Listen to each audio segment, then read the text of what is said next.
ഞാൻ എപ്പോഴും പറയും, ഓടുന്ന വണ്ടിയിൽ കയറി നമ്മൾ ഓടിയിട്ട് കാര്യമില്ല. വണ്ടി നിർത്തുമ്പോഴേ നമുക്ക് ഇറങ്ങാൻ പറ്റുള്ളൂ. കറണ്ട് വന്നാലേ സംസാരിക്കാൻ പറ്റുള്ളൂ. വെറുതെ ടെൻഷനായിട്ട് കാര്യം. സത്യത്തിൽ എൻ്റെ മാരിടൈം സ്വപ്നങ്ങൾക്ക് ചിറക് മുളപ്പിച്ചത് ശ്രീ നാണു വിശ്വനാഥൻ.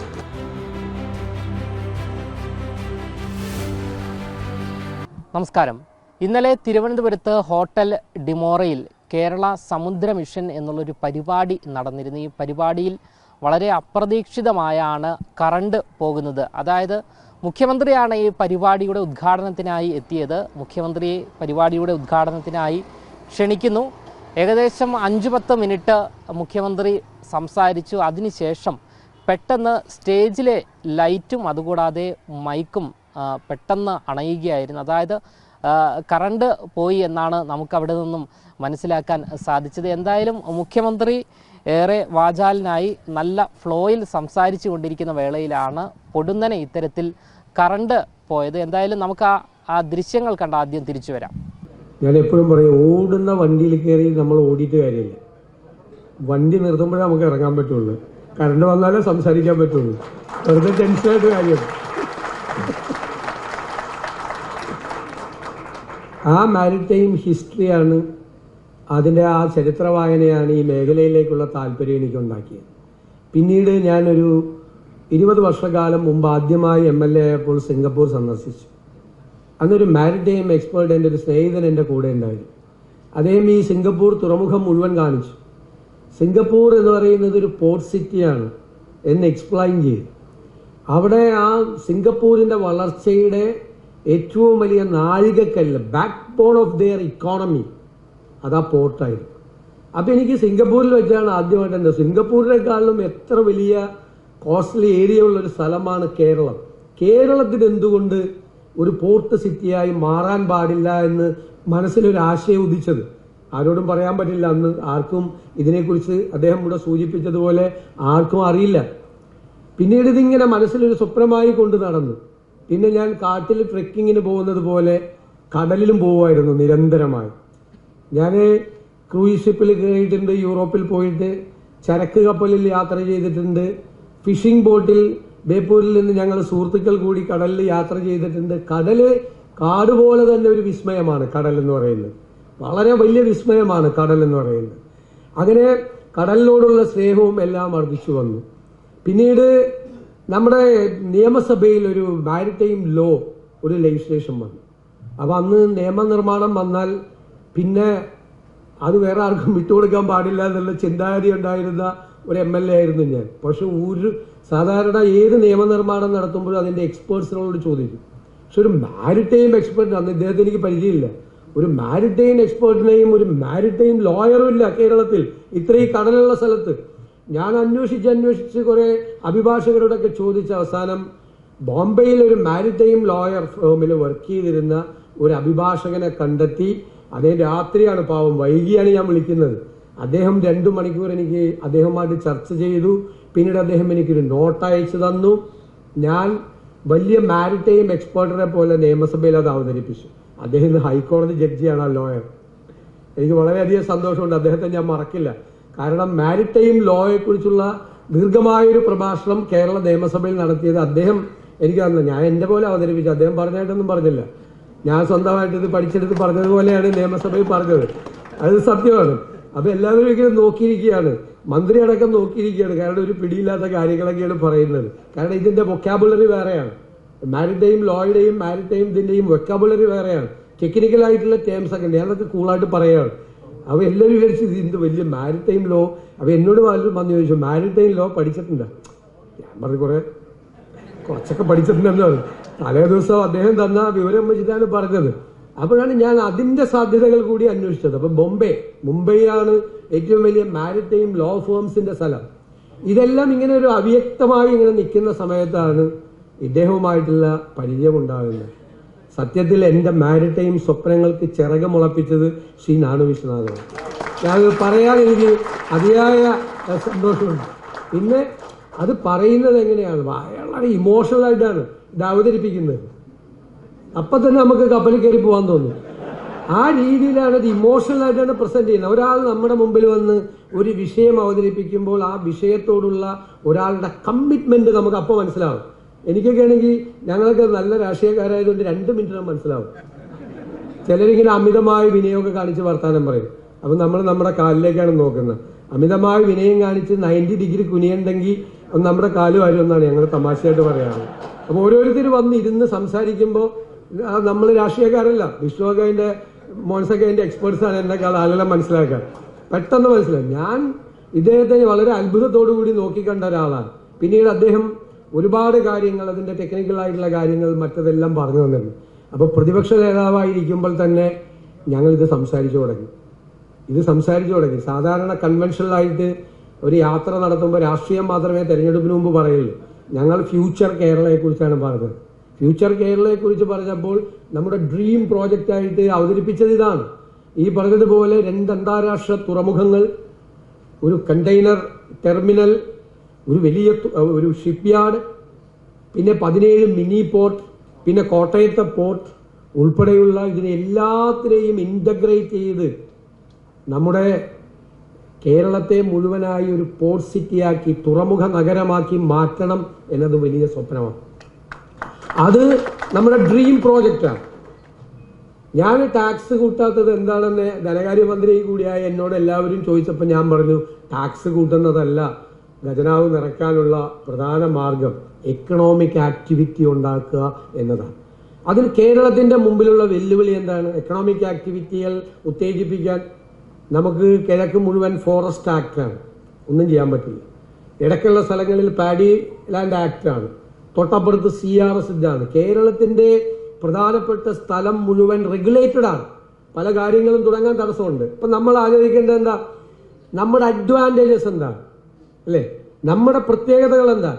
നമുക്ക് 600 കിലോമീറ്റർ ദൂരം കടലാണ്.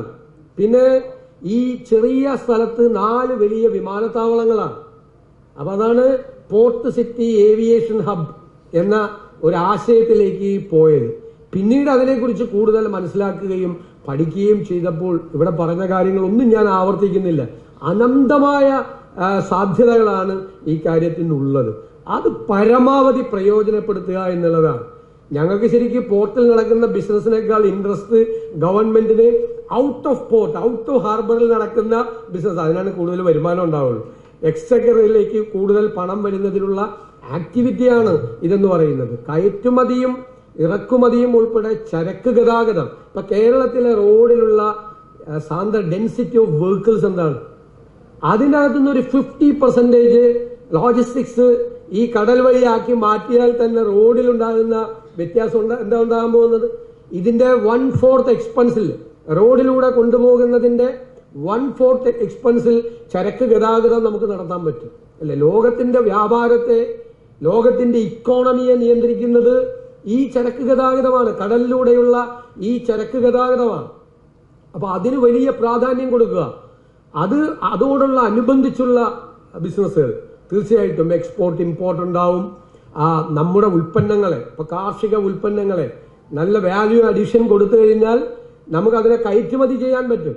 ഞങ്ങളിപ്പോ പറഞ്ഞു പ്ലാന്റേഷൻസ് എല്ലാം പൂട്ടിക്കിടക്കുകയാണ്.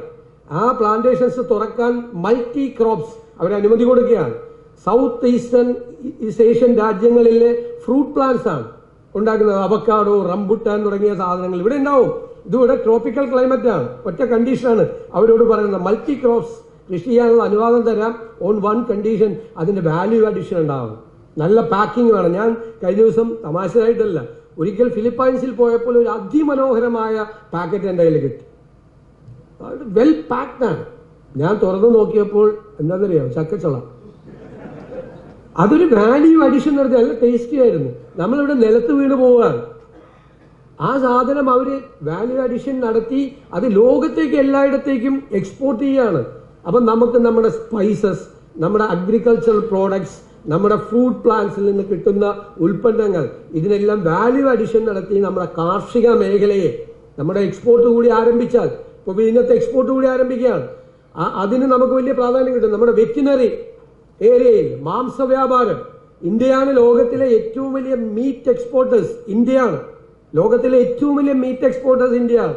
ആ മീറ്റ് എക്സ്പോർട്ടിന്റെ ഒരു ഹബ്ബാക്കി നമുക്കിതിനെ മാറ്റാൻ പറ്റും.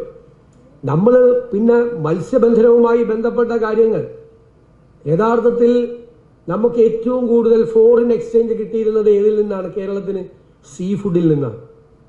കഴിഞ്ഞ 10 വർഷം കൊണ്ട്, ഞാൻ ഗവൺമെന്റിന്റെ കാലാവധിയല്ല, തെറ്റിദ്ധരിക്കരുത്, അല്ല അങ്ങനെ തെറ്റിദ്ധരിക്കും ഞാൻ പറയുമ്പോൾ, അങ്ങനെയല്ല. കഴിഞ്ഞ 10 വർഷം കൊണ്ട് കേരളത്തിലെ സീ ഫുഡ് ബിസിനസ് കംപ്ലീറ്റ് ആന്ധ്രയിലേക്ക് പറിച്ചു നടപ്പെട്ടു. ഏകദേശം ഒരു 80% എന്ന് കൂട്ടിക്കും. ഇപ്പൊ വളരെ ഫൈറ്റ് ചെയ്തിട്ടാണ് ആ ബിസിനസ്സിൽ നിൽക്കുന്നത്. കേരളത്തിൽ ഏറ്റവും കൂടുതൽ ഫോറിൻ എക്സ്ചേഞ്ച് കിട്ടിയതാണ്. എനിക്ക് സങ്കടം, ആരും ഇടപെടുന്നില്ല, ആരും സംസാരിക്കുന്നില്ല. ആന്ധ്ര ഗവൺമെന്റ് ആണെങ്കിൽ ഒരുപാട് പാക്കേജ് പ്രഖ്യാപിച്ച് ആ സീ ഫുഡ് ഇൻഡസ്ട്രിയെ, ആ സീ ഫുഡ് എക്സ്പോർട്ടിനെ കംപ്ലീറ്റ് ആന്ധ്രയിലേക്ക് പറിച്ചു നടപ്പെട്ടു. നമ്മുടെ ഇക്കോണമിയെ അത് ഗൗരവതരമായി അത് ബാധിച്ചിട്ടുണ്ട്. അതുകൊണ്ടാണ് ഈ ബജറ്റിൽ അരൂരിനെ സീ ഫുഡ് ഹബ്ബാക്കി മാറ്റുമെന്ന് പ്രഖ്യാപിച്ചത്, അതിനെ തിരിച്ചു കൊണ്ടുവരാൻ വേണ്ടിയിട്ടാണ്. ശരിക്കും യഥാർത്ഥത്തിൽ ഈ പോർട്ടിന്റെ ഡെവലപ്മെന്റ് നടക്കുമ്പോൾ ഏറ്റവും കൂടുതൽ സാധ്യത ഈ ബ്ലൂ എക്കോണമിയുടെ ഭാഗമായി നമുക്ക് ഫിഷിംഗിന്റെ പ്രോസസ് ഉണ്ടാകും, അതിന്റെ എക്സ്പോർട്ട് ഉണ്ടാവും, നമുക്ക് സീ ഫുഡ് എക്സ്പോർട്ട് ഉണ്ടാവും. നേരത്തെ പറഞ്ഞതുപോലെ കണ്ടെയ്നർ ഫ്രൈറ്റ് സ്റ്റേഷൻസ് ഉണ്ടാവും, ലോജിസ്റ്റിക് പാർക്ക് ഉണ്ടാവും, വെയർ ഹൗസുകൾ കൂടുതലായി ഉണ്ടാകും, ഒരുപാട് സാധ്യതകളാണ്. ഷിപ്പ് ബിൽഡിംഗ് യൂണിറ്റുകൾ ഉണ്ടാവും, ഷിപ്പ് മെയിൻ്റനൻസ് ഉണ്ടാവും, ബങ്കറിംഗ് ഫെസിലിറ്റീസ് കൊടുക്കാമെന്ന് പറഞ്ഞിട്ടുണ്ട്. നമ്മൾ ഇന്ത്യയിലെ ഏറ്റവും പ്രധാനപ്പെട്ട ഇന്ത്യൻ ഓയിൽ കോർപ്പറേഷൻ, HPC, അതുപോലെ BPCL നമ്മൾ പറഞ്ഞിട്ടുണ്ട് ബങ്കറിംഗ് ഫെസിലിറ്റീസ് കൊടുക്കാം. അവരുടെ തന്നെ ഹസാഡസ് ആയിട്ടുള്ള മെറ്റീരിയൽസ് മുഴുവൻ റോഡിലൂടെ കൊണ്ടുപോകുന്നതിന് പകരം കടലിലൂടെ കൊണ്ടുപോകാൻ വേണ്ടിയിട്ടുള്ള സംവിധാനങ്ങൾ നമുക്ക് ഉണ്ടാക്കാൻ പറ്റും. പിന്നെ ഏറ്റവും പ്രധാനം, നമുക്ക് കടലുള്ളതുപോലെ തന്നെ മനോഹരമായ വാട്ടർവേസ് ആണ്. നാഷണൽ വാട്ടർവേസ് ഉണ്ട്, വെസ്റ്റ് കോസ്റ്റ് കനാലുണ്ട്, 44 നദികളുണ്ട്. അതിനെ കൂടെ ഇന്റഗ്രേറ്റ് ചെയ്യാം, ടൂറിസവുമായി ഇന്റഗ്രേറ്റ് ചെയ്യാം. ക്രൂയിസ് ഷിപ്പിംഗ് ആരംഭിക്കുമ്പോൾ റിവർ ക്രൂയിസും തുടങ്ങാം. നമ്മുടെ അഷ്ടമുടിക്കായലിൽ, നമ്മുടെ വേമ്പനാട്, നമ്മുടെ പെരിയാറിൽ, ചാലിയാറിൽ എല്ലാം റിവർ ക്രൂയിസ് വരും. വലിയ സെമിനാറുകൾ, വലിയ ഫംഗ്ഷനുകൾ എല്ലാം ഈ റിവർ ക്രൂയിസിൽ നടക്കും. വലിയ കപ്പലുകൾ ഒരു സ്ഥലത്തു നിന്ന് പോരും. അപ്പൊ നമ്മൾ 2 കാര്യം പെട്ടെന്ന് ചെയ്തു. ഒന്ന്, കൊച്ചിൻ ഷിപ്പ്യാർഡിന് രാമന്തുരത്ത് ഐലൻഡ് നമ്മൾ വിട്ടുകൊടുക്കുക, നടപടിക്രമങ്ങൾ വേഗത്തിലാക്കുകയാണ്. ഹൈക്കോടതിക്ക് അടുത്തുള്ള രാമന്തുരത്ത് അവര് ഷിപ്പ് ബിൽഡിങ്ങിന്റെ ഷിപ്പ് ബ്ലോക്ക് ഉണ്ടാക്കാൻ പോവാണ്. 5000 പേരുടെ എംപ്ലോയ്മെന്റ് ജനറേഷനാണ്. അവിടെ ഇവിടെയൊക്കെ തട്ടിക്കിടക്കായിരുന്നു കുറെ വർഷങ്ങളായി. പെട്ടെന്നാണ് ക്ലിയറൻസ് കൊടുത്തത് കൊച്ചിൻ ഷിപ്പ്യാർഡിന്. ഇൻഡയറക്റ്റ് ആയിട്ട് അത്രയും കൂടുതൽ തൊഴിലവസരങ്ങൾ അവിടെ ഉണ്ടാകും, കൂടുതൽ വ്യാപാരം അവിടെ നടക്കും. കൊച്ചിൻ പോർട്ടിന് നമ്മൾ 10 ഏക്കർ കൊടുക്കാൻ പോകും. എന്തിനാണെന്നറിയാം? ക്രൂയിസ് ടെർമിനൽ സ്റ്റാർട്ട് ചെയ്യാൻ വേണ്ടിയിട്ട്. ക്രൂയിസ് ടെർമിനൽ സ്റ്റാർട്ട് ചെയ്താൽ ഉടൻ തന്നെ കൊച്ചിയിൽ നിന്ന് ദുബായിലേക്ക് ക്രൂയിസ് ഷിപ്പിംഗ് ഉണ്ടാവും, ഇവിടുന്ന് ഗോവയിലേക്ക് ഉണ്ടാവും. നമ്മുടെ സ്വപ്നം, ഞാൻ കാസർഗോഡ് നിന്നാണ് വിചാരിച്ചത്, കാസർഗോഡ് തൊട്ട് തിരുവനന്തപുരം വരെ ക്രൂയിസ് ഷിപ്പിംഗ് ആരംഭിക്കണം. പോന്നു കഴിഞ്ഞാൽ പിറ്റേ ദിവസം ഇവിടെ എത്താൻ കഴിയുന്ന തരത്തിൽ. അപ്പൊ എന്നോട് കർണാടക മുഖ്യമന്ത്രി പറഞ്ഞു അത് മംഗലാപുരത്ത് നിന്ന് തുടങ്ങണമെന്ന്. ഞാൻ ശരി, നമുക്ക് മംഗലാപുരത്ത് നിന്ന് തുടങ്ങാമെന്ന് പറഞ്ഞു. നമുക്കത് ആരംഭിക്കാൻ നമുക്ക് കഴിയും. നമ്മുടെ ഈ ബാക്ക് വാട്ടറും അതുപോലെ ഈ ബീച്ച് ടൂറിസം ഇതെല്ലാം തമ്മിൽ ഇന്റഗ്രേറ്റ് ചെയ്യാൻ പറ്റും. നമുക്ക് ഒരുപാട് സാധ്യതകൾ, ടൂറിസത്തിന് ഉള്ള സാധ്യതകൾ നമുക്ക് തിട്ടപ്പെടുത്താൻ ഞാൻ ഇപ്പോഴും ടൂറിസം മിനിസ്റ്ററോട് പറയായിരുന്നു, എത്രമാത്രം സാധ്യതകളാണ് ഈ പോർട്ട് ഡെവലപ്മെന്റ് കേരളത്തിലേക്ക് കൊണ്ടുവരാൻ പോകുന്നത്. വേറെ ഒരു ബജറ്റിൽ ഒരു അനൗൺസ്മെന്റ് കൂടി നടത്തി. എന്താണ്? ഇന്റർനാഷണൽ സ്റ്റാൻഡേർഡിലുള്ള ഒരു മാരിടൈം മ്യൂസിയം. അത് വരണ്ടേ? ലോകത്തുള്ള ആളുകൾ മുഴുവൻ അവിടെ മാരിടൈം മ്യൂസിയത്തിലേക്ക് എത്തണം. ഇപ്പൊ തുടങ്ങും. ഞങ്ങൾ അതിന്റെ സ്ഥലം അന്വേഷിച്ചുകൊണ്ടിരിക്കുകയാണ്. സ്ഥലമൊക്കെ കൊടുക്കും. അതിനൊക്കെ എക്കണോമിക് മോഡലൊക്കെ വേറെയാണ്, കാശില്ലല്ലോ കയ്യിൽ. അപ്പൊ അത് എക്കണോമിക് മോഡലൊക്കെ വേറെയാണ്. അതൊക്കെ വരും, പൈസ ഒക്കെ വരും. അതൊക്കെ അല്ലാതെ തന്നെ ഖജനാവിൽ പൈസ വേണ്ട. ഖജനാവിലേക്ക് ഇങ്ങോട്ടാണ് പൈസ വേണ്ട, അങ്ങോട്ട് കൊടുക്കില്ല. ഇന്നും പൈസ കൊടുക്കും. ആ മാരിടൈം മ്യൂസിയം കേരളത്തിന്റെ മാരിടൈം ഹിസ്റ്ററി, ഇന്ത്യയുടെ maritime history, world maritime history ലോകത്തിന് ഇൻട്രൊഡ്യൂസ് ചെയ്ത് കൊടുക്കും. ഏറ്റവും മോഡേൺ ആയിട്ടില്ല. അതിനൊരു ക്യൂറേറ്ററെ ഞങ്ങൾ കണ്ടെത്തിയിട്ടുണ്ട്. അന്താരാഷ്ട്ര നിലവാരമുള്ള ഒരു ക്യൂറേറ്ററെ കണ്ടെത്തിയിട്ടുണ്ട്. അദ്ദേഹവുമായിട്ട് ഞാൻ സംസാരിച്ചിട്ടുണ്ട്. അദ്ദേഹം കൂടി വന്ന്, ഒരു വലിയ ടീമാണ്, വലിയ കമ്പനിയാണ്, അവർ കൂടി വന്ന് അന്താരാഷ്ട്ര നിലവാരമുള്ള ഒരു മാരിടൈം മ്യൂസിയം ഇവിടെ ഉണ്ടാവും. ഒരു സംശയവും വേണ്ട. അത് ബജറ്റിൽ ഡിക്ലെയർ ചെയ്തിട്ടുള്ളതാണ്. അതിന് ആവശ്യമായ പൈസയൊക്കെ അത് വെച്ചിട്ടുണ്ട്. ലോകം മുഴുവൻ അവിടേക്ക് വന്നം, കുട്ടികൾ പഠിക്കണം മാരിടൈം ഹിസ്റ്ററി. അത് നമുക്ക് വാസ്കോഡഗാമ ഇവിടെ വന്നപ്പോഴുണ്ടായ ഉരുക്കളുടെ ഫോർമാറ്റൊക്കെ നമുക്ക് ഉണ്ടാക്കാം. നമുക്ക് ഒരുപാട് സംഭവങ്ങൾ, ഫോട്ടോസ് എല്ലാം കൊണ്ടുവന്ന് അതേ രീതിയിലുള്ള ഉരുക്കളൊക്കെ ഉണ്ടാക്കി നമുക്ക് വെക്കുകയും ഏറ്റവും മോഡേൺ ആയിട്ടുള്ള മ്യൂസിയം ഉണ്ട്. ഓൺലൈനിൽ ആളുകൾക്ക് മ്യൂസിയം കാണാം. പിന്നെ അതിന്റെ സൗണ്ട്, ലൈറ്റ്, ബാക്കിയുള്ള അന്താരാഷ്ട്ര നിലവാരം കീപ്പ് ചെയ്യുന്ന, കാരണം വിദേശ രാജ്യങ്ങളിൽ നിന്ന് ഈ മാരിടൈം മ്യൂസിയം കാണാൻ ആളുകൾ വരണം. അത് ലക്ഷ്യമാക്കി ആ സ്റ്റാൻഡേർഡ് മെയിൻറ്റെയിൻ ചെയ്തു വരും, ഉറപ്പായിട്ടുണ്ടാവും. പിന്നീട് രണ്ടാമത് ഓഷ്യനേറിയം സിഡ്നിയിലുണ്ട്, പിന്നെ സിംഗപ്പൂരുണ്ട്, ഒമാനിൽ ഇപ്പോൾ ഒരെണ്ണം തുടങ്ങിയിട്ടുണ്ടെന്നാണ് എൻ്റെ അറിവ്. ഞാൻ കണ്ടിട്ടില്ല. സിഡ്നിയിലെയും സിംഗപ്പൂരിലെയും ഞാൻ കണ്ടിട്ടുണ്ട്. സിഡ്നിയിലെ ജർമ്മനിയിലുണ്ട്. സിഡ്നിയിലെ ഞാൻ കണ്ടു കഴിഞ്ഞപ്പോൾ എന്നാണ് നമുക്കിത് കാണുന്നത്. കാരണം എന്നറിയാം, സമുദ്രത്തോടുള്ള നമ്മുടെ ഒരു അഫെക്ഷൻ വർദ്ധിക്കും ഈ ഇതിൽ കൂടെ പോയാൽ, ഇല്ലേ? ശരിയായിട്ടും. കാരണം അതിന്റെ ഒരു ബയോഡൈവേഴ്സിറ്റി നമുക്ക് കാണാൻ പറ്റും. ഞാൻ സിഡ്നിയിൽ ഇത് കണ്ടു കഴിഞ്ഞപ്പോൾ, ഓഷ്യനേറിയത്തിൽ കൂടി യാത്ര ചെയ്ത് കഴിഞ്ഞപ്പോൾ ഈ സമുദ്രത്തിലുള്ള ജീവികളെ കുറിച്ച് ഒക്കെ കാണാൻ പറ്റും. ഭയങ്കര രസമായിട്ട് നമ്മുടെ തൊട്ടടുത്ത് കാണാൻ പറ്റും. അപ്പൊ ഞാൻ അന്ന് ചിന്തിച്ചത്, ഈ ദൈവത്തിന്റെ ഒരു ക്രിയേഷൻ എന്ന് പറയുന്നത്, നമ്മൾ ഇട്ടിരിക്കുന്ന, എൻ്റെ വൈറ്റാണ്, നിങ്ങളൊക്കെ ഇട്ടിരിക്കുന്ന പല ഡിസൈൻസും അവിടുത്തെ പല ജീവജാലങ്ങൾക്കും ഉണ്ട്. നിങ്ങൾ ഇട്ടിരിക്കുന്ന ചെക്ക് ഷർട്ടിന്റെ ഒക്കെ ഡിസൈനൊക്കെ അവിടെ ഉണ്ട്. നേരത്തെ ദൈവം ഈ ഡിസൈൻസ് ഒക്കെ ഉണ്ടാക്കിയാണ്. എന്നിട്ടാണ് ഇതെല്ലാം ക്രിയേറ്റ് ചെയ്തിരിക്കുന്നത്. കാരണം നമ്മൾ ഈ ചുറ്റുപാടുകളിലും കാണുന്ന ബയോഡൈവേഴ്സിറ്റിയുടെ ഒരു 100 മടങ്ങാണ് കടലിനടിയിലുള്ള ജൈവ വൈവിധ്യം എന്ന് പറയുന്നത്. നമ്മളതിനെ പ്രൊട്ടക്ട് ചെയ്യും. ഒരു കാരണവശാലും ആ ബയോഡൈവേഴ്സിറ്റിയെ ഒരു തരത്തിലും ബാധിക്കാത്ത തരത്തിലുള്ള സസ്റ്റൈനബിൾ ഡെവലപ്മെന്റ് ആയിരിക്കും നമ്മുടെ പോർട്ട് സിറ്റിയുടെ ഡെവലപ്മെന്റ്. അത് തൊടാൻ പാടില്ല. അത് നിലനിർത്തില്ല. പിന്നെ കടലില്ല, മത്സ്യസമ്പത്തില്ല, ഒന്നുമില്ല. ആ ഓഷ്യനേറിയം, അത് ഞാനീ പറഞ്ഞതുപോലെ സ്ഥലം നമ്മൾ കൊടുക്കാൻ പോവാം. അതാണ് കേരളത്തിന്റെ ഇക്വിറ്റി. അതാണ്. ബാക്കി പൈസ വരും. അതിന്റെ എക്കണോമിക് മോഡൽ ഞാൻ പിന്നെ പറയാം. ഞങ്ങൾ പ്ലാൻ ചെയ്തുകൊണ്ടിരിക്കുക. ദേശം ഇപ്പൊ പുറത്തു വിടുന്നില്ല. അത് വരും. ആ ഓഷ്യനേറിയം ഉണ്ടാവും. കേരളത്തിൽ ആ ഓഷ്യനേറിയം ഉണ്ടാവും. അത് കാണാൻ ഇന്ത്യയിലെ വിവിധ ഭാഗങ്ങളിൽ നിന്നും വിദേശത്തു നിന്നും ആളുകൾ വരുന്ന, ഇതെല്ലാം ഈ പോർട്ട് സിറ്റി ഡെവലപ്മെന്റിന്റെ ഭാഗമായിട്ട് പ്ലാൻ ചെയ്യുന്നതാണ്. ഈ മ്യൂസിയത്തിന്റെ കാര്യമാണെങ്കിലും, ഓഷ്യനേറിയത്തിന്റെ കാര്യമാണെങ്കിലും, ക്രൂയിസ് ടെർമിനലിന്റെ കാര്യമാണെങ്കിലും, ഷിപ്പ് ബിൽഡിങ്ങിനുള്ള യൂണിറ്റുകൾ, അതുപോലെ നമ്മൾ എയർപോർട്ട് ഹബ്ബ്, അതും പോർട്ടുമായിട്ട് കണക്ട് ചെയ്യുകയാണ്. 4 ഇന്റർനാഷണൽ എയർപോർട്ടുകളെ അത് കണക്ട് ചെയ്യുകയാണ്. അതെന്താണ്? ഗ്ലോബൽ ഇന്റർനാഷണൽ കൺവെൻഷൻ സെന്റർ കൊച്ചിയിൽ അനൗൺസ് ചെയ്തത്. അത് ഞാൻ ചാങ്ങിയിലെ കണ്ടാണ്. അപ്പൊ ചാങ്ങി എയർപോർട്ട് കേരളത്തിൽ ഇൻവെസ്റ്റ് ചെയ്യാൻ തയ്യാറാണെന്ന് പറഞ്ഞാൽ അവിടെ നിന്നുള്ള ആളുകൾ ഇപ്പോൾ വന്നു കഴിഞ്ഞു. നമ്മളൊരു മെസ്സേജ് കൊടുക്കുമ്പോൾ എത്ര പെട്ടെന്നാണ് ലോകത്ത് എല്ലായിടത്തും ആ മെസ്സേജ് എത്തുന്നത് എന്നെ അത്ഭുതപ്പെടുത്തി. ചാങ്ങി എയർപോർട്ടിന്റെ പ്രധാനപ്പെട്ട ആളുകൾ കേരളത്തിൽ വന്നു. അവരെ ഇവിടെ എയർപോർട്ട് മേഖലയിൽ ഏവിയേഷൻ ബിസിനസ്സിൽ ഇൻവെസ്റ്റ് ചെയ്യാൻ തയ്യാറാണെന്ന് പറഞ്ഞു. നമുക്ക് പൈലറ്റ് ട്രെയിനിങ് ഇൻസ്റ്റിറ്റ്യൂട്ട് തുടങ്ങാം, എയർക്രാഫ്റ്റ് മെയിൻ്റനൻസ് തുടങ്ങാം. പോർട്ടിനെ ഇതുമായിട്ട് നേരത്തെ പറഞ്ഞല്ലോ ഇന്റഗ്രേഷനാണ്.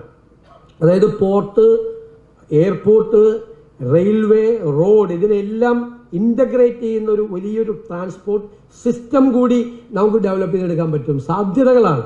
ആ വലിയ സാധ്യതകളെ എല്ലാം സംയോജിപ്പിക്കണം. വെയർ ഹൗസുകൾ, ഇവിടെ ചെറിയൊരു കൺഫ്യൂഷൻ ഉണ്ടായിരുന്നു ഒരു കണ്ടെയ്നർ ഫ്രൈറ്റ് സ്റ്റേഷന്റെ കാര്യത്തിൽ. ഞങ്ങൾ 24 hours കൊണ്ട് ഇത് സോൾവ് ചെയ്തു. 2 കൊല്ലമായിട്ട് സോൾവ് ആയി കിടക്കാത്ത തീരാത്ത പ്രശ്നം, തർക്കം 2 ഗവൺമെന്റ് ഏജൻസികൾ തമ്മിലാണ്. 24 മണിക്കൂറിനകം തീർക്കണമെന്ന് ഞാനും ഇൻഡസ്ട്രീസ് മിനിസ്റ്റർ കൂടി ഞങ്ങൾ തീരുമാനിച്ചു. 24 hours തീരുമാനിച്ചു. അവിടെ കണ്ടെയ്നർ ഫ്രൈറ്റ് സ്റ്റേഷൻ ഒരു ഗവൺമെന്റ് ഏജൻസിയുടെ അവിടെ തുടങ്ങിയാണ്. ഈ പോർട്ടുമായിട്ടുള്ള ഡിസ്കഷൻ, കൊച്ചിൻ ഷിപ്പ് യാർഡായിട്ടുള്ള ചർച്ച, ഷിപ്പ് ബിൽഡിംഗ് യൂണിറ്റ് തുടങ്ങാൻ ടാറ്റ എത്തുകയാണ് കേരളത്തിലേക്ക്. ടാറ്റ ഷിപ്പ് ബിൽഡിംഗ് യൂണിറ്റ് തുടങ്ങാൻ. അത് നമ്മൾ സംസാരിച്ച് അത് ക്ലിയർ ചെയ്യാൻ വേണ്ടിയിട്ടുള്ള ഒരുപാട് ആളുകൾ വരുന്നുണ്ട് ഈ മേഖലയിൽ. വളരെ ശ്രദ്ധിച്ച് അദ്ദേഹം ഈ വിഷ്വലിൽ അവസാനം പറയുന്ന ശ്രദ്ധിക്കേണ്ട കാര്യങ്ങളുണ്ട്. കേരളത്തിന്റെ ഒരു ഇൻട്രസ്റ്റും എല്ലാ ഇൻട്രസ്റ്റും പ്രൊട്ടക്ട് ചെയ്തുകൊണ്ട് മാത്രമേ ഏത് ഇൻവെസ്റ്റ്മെന്റ് ഉണ്ടാവുള്ളൂ. വളരെ സൂക്ഷ്മതയോടുകൂടി എക്സ്പേർട്ടുകൾ അത് പരിശോധിച്ച് നമ്മുടെ ഒരു ഇൻട്രസ്റ്റിനെയും ബാധിക്കില്ല എന്ന് ഉറപ്പുവരുത്തി വന്നവർക്കൊക്കെ കയറി മേയാനുള്ള സ്ഥലമൊന്നും ഇവിടെ കൊടുക്കൂല. പിന്നെ നമ്മുടെ വരുമാനവും കൂടി ലക്ഷ്യമാക്കി നമുക്കത് ചെയ്യാൻ വേണ്ടിയിട്ട് നമുക്ക് ഒരു കാരണവശാലും ദോഷകരമായി ബാധിക്കാത്ത തലത്തിൽ കൃത്യമായ സ്ക്രൂട്ടിനി നടത്തി, ലീഗൽ സ്ക്രൂട്ടിനി നടത്തി നമ്മൾ ഇപ്പൊ തന്നെ ഈ കൺസെഷൻ എഗ്രിമെന്റിൽ അന്ന് ഉമ്മൻചാണ്ടി സാർ ആ എഗ്രിമെന്റ് വെച്ചപ്പോൾ അന്ന് ശ്രദ്ധിച്ചതുകൊണ്ടാണ് അവരൊരു ഷെയർ ട്രാൻസ്ഫർ നടക്കുമ്പോൾ പോലും ഗവൺമെന്റിന്റെ പ്രിയോർ അപ്രൂവൽ വേണമെന്നുള്ളൊരു എഗ്രിമെന്റ് പ്രൊവിഷൻ വന്നത്. അപ്പൊ എല്ലാവരും പറഞ്ഞു അത് മോണോപോളി വരും, കോമൺ യൂസർ ഫെസിലിറ്റി ഇല്ലാതാവുന്നു പറഞ്ഞു. നോ, കോമൺ യൂസർ ഫെസിലിറ്റിയെ കൂടി പ്രൊട്ടക്ട് ചെയ്യുന്ന എഗ്രിമെന്റ് ക്ലോസ് ഉണ്ട്, 5(8) ഉണ്ട് അവിടെ. ഒരാൾക്കും മോണോപോളി വരാൻ പറ്റില്ല വിഴിഞ്ഞത്ത്. കാരണം ആ കൺസെഷൻ നമ്മളാണ് ഓണർ, വിഴിഞ്ഞം പോർട്ടിന്റെ ഗവൺമെന്റ് ആണ് ഓണർ. അവര് കൺസെഷനറാണ്, പാർട്ടിയാണ്. അവർ ചെയ്യട്ടെ, ബിസിനസ് ചെയ്യട്ടെ. ആ ബിസിനസ്സിനുള്ള എല്ലാ സപ്പോർട്ടും ചെയ്തു കൊടുക്കും. നമ്മളിപ്പോ വന്നതിന് ശേഷം ട്രിവാൻഡ്രം റിംഗ് റോഡിന്, ഔട്ടർ റിംഗ് റോഡിന് കേന്ദ്ര 12,000 കോടി രൂപയുടെ പദ്ധതിയാണ്. സ്ഥലം എടുക്കാൻ വേണ്ടി 3,000-ലധികം കോടി കൊടുക്കണമെന്ന് പറഞ്ഞു. നേരത്തെ 1,600 പറഞ്ഞതാണ്, അന്നത് കൊടുത്തില്ല. ഇപ്പൊ അത് 3,000 കൊടുക്കാന്ന് പറഞ്ഞു. ഔട്ടർ റിംഗ് റോഡ് വന്ന് അതിന്റെ ചുറ്റും ഈ പോർട്ടിന്റെ ഡെവലപ്മെന്റ് ഉണ്ടായില്ലെങ്കിൽ തമിഴ്നാട് കാത്തിരിക്കുകയാണ്. തൊട്ടപ്പുറത്ത് തിരുനെൽവേലിയിൽ സ്ഥലം ഏറ്റെടുത്തിട്ട് ഇത് അങ്ങോട്ട് പോകും. അത് ഈ ഔട്ടർ റിംഗ് റോഡും റെയിൽ കണക്ടിവിറ്റിയും ഉറപ്പായി വിഴിഞ്ഞത്തുണ്ടാകണം എല്ലാ സ്ഥലങ്ങളിലും. അതാണ് ഗവൺമെന്റിന്റെ ജോലി എന്ന് വെച്ച് കഴിഞ്ഞാൽ government is not running the business. Government will be a facilitator. അതാണ് ഗവൺമെന്റ് ജോലിയല്ല ബിസിനസ് ചെയ്യുന്നത്. ഗവൺമെന്റ് ഫെസിലിറ്റേറ്റർ ആയിരിക്കും, ഗവൺമെന്റ് അതിൻ്റെ അകത്ത് പാർട്ടി ആയിരിക്കും. ഗവൺമെന്റ് എന്ത് ഇൻവെസ്റ്റ് ചെയ്താലും വിത്തിൻ 3 to 5 years അത് തിരിച്ചും കിട്ടിയിരിക്കും. അതുപോലുള്ള എക്കണോമിക് മോഡൽസ് ഉണ്ടാക്കി. പിന്നെ എംപ്ലോയ്മെന്റ് ജനറേഷൻ. ഞാൻ സങ്കടപ്പെട്ടാണ് പറഞ്ഞത്, എത്ര എഞ്ചിനീയറിംഗ് കോളേജാണ് കേരളത്തിൽ? ഒരു മെക്കാനിക്കൽ എഞ്ചിനീയറിംഗ് പാസ്സായി വരുന്ന കുട്ടിക്ക് എവിടെ ജോലി കിട്ടുന്നത്? ഒരു ഇലക്ട്രിക്കൽ എഞ്ചിനീയറിംഗ് പാസ്സായി വരുന്ന കുട്ടിക്ക് എവിടെ ജോലി കിട്ടും? ഇതോടൊപ്പം അക്കാഡമിക് പ്രോഗ്രാമുകൾ ഉണ്ടാകണം. ഈ പോർട്ട് സിറ്റിയുടെ സാധ്യത എന്താണ്? ഇവിടെ പറഞ്ഞു, ഞാൻ മാരിടൈം ലോയെ കുറിച്ച് പറഞ്ഞു. മാരിടൈം ഹിസ്റ്ററി ഉണ്ട്, ലോജിസ്റ്റിക്സ് ഉണ്ട്, ആർബിട്രേഷൻ ഉണ്ട്, ഒരുപാട് ഏരിയയിൽ ഇൻഷുറൻസ് സെക്ടർ ഉണ്ട്, ഷിപ്പിംഗ് കൺസൾട്ടൻസി ഉണ്ട്, കസ്റ്റംസ് ഉണ്ട്. നിരവധി സബ്ജക്റ്റുകൾ, അക്കാഡമിക് പ്രോഗ്രാമുകൾ കൂടി ഇതുമായിട്ട് കണക്ട് ചെയ്ത് ആരംഭിക്കണം. നമ്മുടെ യൂണിവേഴ്സിറ്റികളിൽ പ്രൈവറ്റ് ഫോറിൻ യൂണിവേഴ്സിറ്റി കൂടി വരും. യൂണിവേഴ്സിറ്റികളിൽ ഇതിന്റെ കണക്റ്റഡ് ആയിട്ട് കറസ്പോണ്ടിങ് ആയിട്ട് ആരംഭിക്കണം. കാരണം ആ കോഴ്സ് കഴിഞ്ഞ് പുറത്തു വരുന്നവർക്ക് ഇവിടെ നമുക്ക് ജോലി ഉറപ്പാക്കണം. ആ ജോലി സാധ്യതകൾ കൂടി ഉണ്ടാക്കണം. അല്ലാതെ ഇവരെ അന്വേഷിച്ചിട്ട് ഇത് പാസ്സായ ആളുകളെ അന്വേഷിച്ച് നമ്മൾ നടക്കലല്ല. നമ്മുടെ കുട്ടികൾ ഇവിടെ നിന്ന് ഈ മികച്ച കോഴ്സുകളിൽ അവർ പഠിച്ച് അവരത് പാസ്സായി കഴിയുമ്പോൾ അവരെ കോളേജിൽ വന്ന് പ്ലേസ്മെന്റ് നടത്തി ഈ കമ്പനികൾ കൊണ്ടുപോകുന്ന സ്ഥിതി ഉണ്ടാക്കും. ഒരു സംശയവും നിങ്ങൾക്ക് വേണ്ട. അക്കാഡമി പ്രോഗ്രാമുകൾ കൂടി നമ്മൾ ഇതുമായിട്ട് നമ്മൾ ഡെവലപ്പ് ചെയ്യും. ഇതൊരു വിഷനാണ്. അതിൻ്റെ ഒരു പൂർണ്ണമായ അർത്ഥത്തിലേക്ക് നമ്മളൊരു 2 മാസത്തിനുള്ളിൽ ഇതിന്റെ ഫുൾ ഫ്ലെഡ്ജഡ് ആയിട്ടുള്ള പോളിസി കംപ്ലീറ്റ് ആയിട്ട് നമ്മൾ ഡിക്ലെയർ ചെയ്യാം, ഉറപ്പായിട്ട് ഡിക്ലെയർ ചെയ്യാം. അപ്പോൾ അതിന്റെ നിയമനിർമ്മാണം, ആവശ്യമായിട്ടുള്ള ലീഗൽ സപ്പോർട്ട് ഉൾപ്പെടെയുള്ള കാര്യങ്ങൾ, ഫംഗ്ഷനിങ് അല്ലാതെ കിടക്കുന്ന ഇതുമായി ബന്ധപ്പെട്ട ഏജൻസികൾ എല്ലാത്തിനെയും ഫംഗ്ഷനിങ് ആക്കി ഇന്റഗ്രേറ്റ് ചെയ്ത് നല്ല രീതിയിൽ നമുക്ക് മുന്നോട്ട് പോകും. ഇവിടെ പറഞ്ഞു Bharatmala, Sagarmala, coastal shipping, transport, കേന്ദ്ര ഗവൺമെന്റിന്റെ നിരവധി പദ്ധതികൾ. സാധാരണ എല്ലാ മുഖ്യമന്ത്രിമാരും സത്യപ്രതിജ്ഞ ചെയ്തു കഴിഞ്ഞാൽ ഒരു കേർട്ടസി കോൾ ഉണ്ട്. പ്രധാനമന്ത്രിയെയും ആഭ്യന്തരമന്ത്രിയെയും ഫിനാൻസ് മിനിസ്റ്ററെയും കാണുക. ഞാൻ ആ കൂട്ടത്തിൽ പോർട്ട് മിനിസ്റ്ററെ കൂടി കണ്ടു ആദ്യം പോയപ്പോൾ തന്നെ.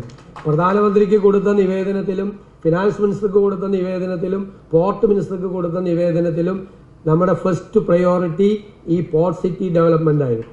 ഒരു എല്ലാ സഹായങ്ങളും വാഗ്ദാനം ചെയ്തിട്ടുണ്ട്. അതിനു വേണ്ടിയിട്ട് ഒരു ടീം ഡൽഹിയിൽ വർക്ക് ചെയ്യാൻ പോവാണ്.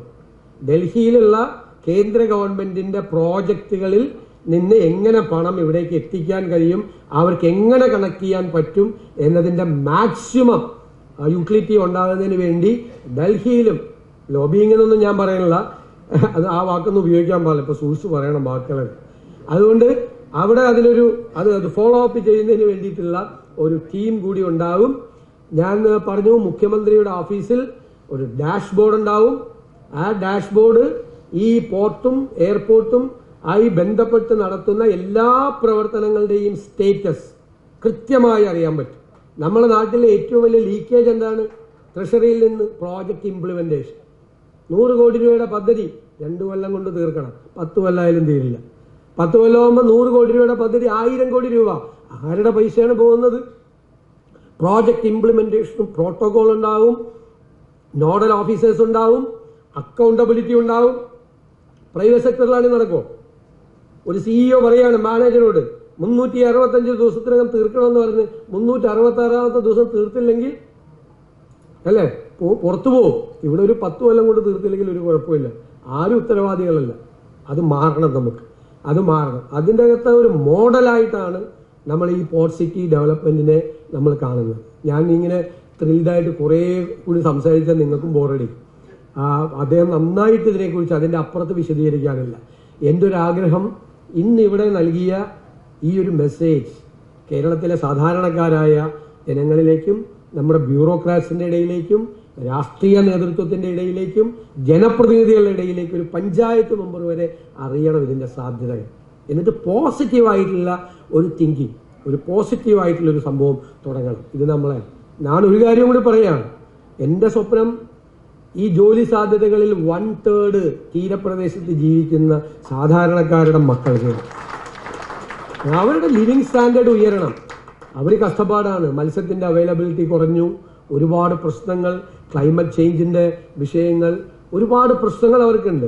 അവരുടെ കൂടി ഏത് വികസന പ്രവർത്തനവും ആ വികസന പ്രവർത്തനം നടത്തുന്ന സ്ഥലത്തെ ജനങ്ങളെ കുടിയൊഴിപ്പിച്ചുകൊണ്ടും അവരെ ചേരിയിലേക്കും തെരുവിലേക്കും വലിച്ചെറിഞ്ഞുകൊണ്ടുമല്ല, ആ പ്രദേശത്തെ ജനങ്ങളുടെ ജീവിത നിലവാരത്തിൽ സമഗ്രമായ മാറ്റമുണ്ടാകുമ്പോഴാണ് അവിടെ വികസനം നടന്നു എന്ന് നമുക്ക് പറയാൻ പറ്റുക. അല്ലാതെ കപ്പലൊക്കെ ഓടും, വിമാനം ഇറങ്ങും, മനുഷ്യൻ വഴിയിലും കിടന്നു കഴിഞ്ഞാൽ അത് വികസനമല്ല. നമുക്ക് ആ ഡെവലപ്മെന്റിനെ കുറിച്ചുള്ള കാഴ്ചപ്പാടും നമുക്ക് വ്യത്യസ്തമാണ്. അവർക്ക് കൂടി തൊഴിൽ സാധ്യതകൾ. കേരളത്തിലൊരു കമ്പനി വന്നാൽ ഏത് ഗ്രാമത്തിൽ നിന്നും ഏത് എഞ്ചിനീയറെ വേണമെങ്കിലും കിട്ടും, ഇല്ലേ? ഒരു MBA ഗ്രാജുവേറ്റിനെ കിട്ടാൻ, അല്ലെ, ഒരു മാനേജ്മെന്റ് ഗ്രാജുവേറ്റിനെ കിട്ടാൻ കേരളത്തിൽ ബുദ്ധിമുട്ടുണ്ട്. ഏത് ഒരു ITIക്കാരനെ കിട്ടും, ഒരു പോളിടെക്നിക്കാരനെ കിട്ടും, ഏതാളെയും കേരളത്തിൽ കിട്ടും. അപ്പൊ ജോലി സാധ്യതകൾ നമുക്ക് കുറെ അങ്ങനെ അവർക്ക് കൂടി കൊടുക്കണം. മറ്റ് പഠിച്ച് പാസ്സായി വരുന്ന അക്കാഡമിക് പ്രോഗ്രാമുകൾ പാസ്സായി വരുന്ന കുട്ടികൾക്ക് കൂടി കൊടുക്കണം. ഞാൻ ശ്രീ നാണു വിശ്വനാഥിനോട് പ്രത്യേകമായ നന്ദി സ്റ്റേറ്റിന് വേണ്ടി പറയാം. സ്റ്റേറ്റിന് വേണ്ടി ഈ പോളിസി ഫ്രെയിംവർക്കിൽ അദ്ദേഹം ഞങ്ങളുടെ പാർട്ടായിരിക്കും. എന്നോട് പറഞ്ഞു എനിക്കൊന്നും വേണ്ട, ഇത് നടന്നു കണ്ടാൽ മതി എന്ന് പറയും. എൻ്റെ അടുത്ത് ഒരു കാര്യവും ആവശ്യപ്പെട്ടിട്ടില്ല, ഒരു സാധനത്തിനും വേണ്ട, എനിക്കൊന്നും വേണ്ട, ഇതൊന്നും നടന്നു കണ്ടാൽ മതിയെന്നാണ്. പക്ഷെ ഞങ്ങളുടെ കൂടെ ഉണ്ടാവും, ഞങ്ങളുടെ ടീമിന്റെ കൂടെ അദ്ദേഹവും കൂടി ഉണ്ടാവും. അദ്ദേഹത്തിന്റെ ചൂഷണം ചെയ്യും, അദ്ദേഹത്തെ എക്സ്പ്ലോയിറ്റ് ചെയ്യും. അദ്ദേഹത്തിന്റെ അനുഭവ സമ്പത്തിന് അത് ടീം ബിൽഡ് ചെയ്താലേ നടക്കുകയുള്ളൂ. അല്ലാതെ നമുക്ക് സ്വപ്നം കാണാൻ ഇത് മാത്രം കണ്ടല്ലോ. ടീം ബിൽഡ് ചെയ്ത് സമയബന്ധിതമായി ഈ പദ്ധതികളുമായി മുന്നോട്ട് പോകും. നിങ്ങളെല്ലാവരും അതിൻ്റെ അംബാസഡർമാരായി മാറണം. നമുക്ക് ഇതുപോലത്തെ പരിപാടി കൊച്ചിയിലും കോഴിക്കോടും കണ്ണൂരും കൊല്ലത്തും പോർട്ടുള്ള എല്ലാ സ്ഥലത്തും ഇതുപോലത്തെ പരിപാടികൾ നടത്തി കൂടുതൽ ആളുകളിലേക്ക് ഇതിൻ്റെ ഒരു സന്ദേശം നമുക്ക് കമ്മ്യൂണിക്കേറ്റ് ചെയ്യാൻ കഴിയണം. ഞാൻ അവസാനിപ്പിക്കുകയാണ്. കരകാണാ കടലല മേലെ മോഹപ്പൂം കുരുവി പറക്കും, അറബിപ്പൊൻ നാണ്യം പോലെ കേരളത്തിന്റെ ആകാശത്തിൽ ഒരു അമ്പിളി ഉണ്ടാവും. അതാണ് നമ്മുടെ സ്വപ്നം. എന്തായാലും 5 മിനിറ്റോളം ഇത്തരത്തിൽ മൈക്കും ലൈറ്റുകളും ഇത്തരത്തിൽ പ്രവർത്തിച്ചിട്ടില്ല. ഇതിനെ തുടർന്ന് മുഖ്യമന്ത്രി ആ ഒരു ഫ്ലോയിൽ പ്രസംഗം നടത്തുന്നതിനിടയിലാണ്, നേരത്തെ പറഞ്ഞതുപോലെ നല്ല ഫ്ലോയിൽ പ്രസംഗം നടത്തുന്ന വേളയിലാണ് ഇത്തരത്തിൽ പെട്ടെന്ന് കറണ്ട് പോകുന്നത്. എന്നാൽ ആ ഫ്ലോ നഷ്ടപ്പെടാതെ കറണ്ട് വീണ്ടും തിരിച്ചു വന്നപ്പോൾ ആ ഫ്ലോ ഒന്നും തന്നെ നഷ്ടപ്പെടാതെ വളരെ ഭംഗിയായി അദ്ദേഹം ആ പ്രസംഗം അവസാനിപ്പിക്കുകയും ചെയ്തു. ക്യാമറമാൻ ആഷിക്കിനൊപ്പം അമൽ രുദ്ര, മറുനാടൻ മലയാളി, തിരുവനന്തപുരം.